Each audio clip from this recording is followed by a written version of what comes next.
Our next presenter is Himanshu Dashora, identifying the Achilles heel of brain cancer. This year, 12,000 Americans went to their oncologist and they were told that they have 15 months left to live. They were diagnosed with GBM, glioblastoma, an incredibly devastating primary malignant brain tumor. And even with our most hard-hitting approaches, it's incurable.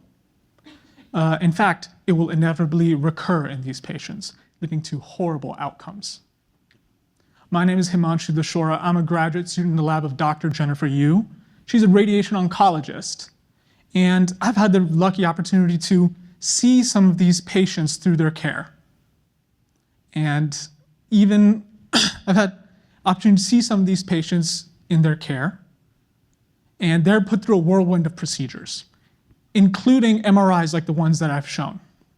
This MRI might show one single tumor mass, but that is a little bit deceiving. That tumor mass is made up of a whole community of cells, including a very rare and elusive cell that is theorized to initiate the entire tumor. We call that a glioma stem cell, a GSC. Now, in the lab, I can take a fresh tumor sample from a surgery in the morning, and by the evening, isolate the GSC that caused that patient's tumor.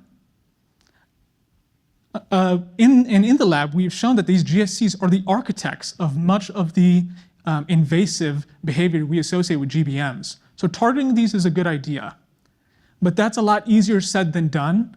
Much like the Greek hero Achilles, these are seemingly invincible. Even with high doses of chemotherapy and radiation, these GSCs survive. Even in the center of the tumor with no oxygen, these GSCs survive. We need to find a new tool, or utilize new tools of next generation sequencing technologies to identify the vulnerabilities in GSCs. In my thesis, I'm utilizing ribosome profiling, RiboSeq, as our Apollo's arrow to identify Achilles heel. With these RiboSeq results, these are uncharted results, and this is an underutilized tool in our field of cancer biology. I've identified a novel list of gene candidates. I've validated these gene candidates in the cell lines we use in the lab. And my next step is to test these gene candidates in our preclinical models. Our hope is that these gene candidates only revealed by ribosome sequencing will inform the future precision medicine techniques of GBM. Thank you very much.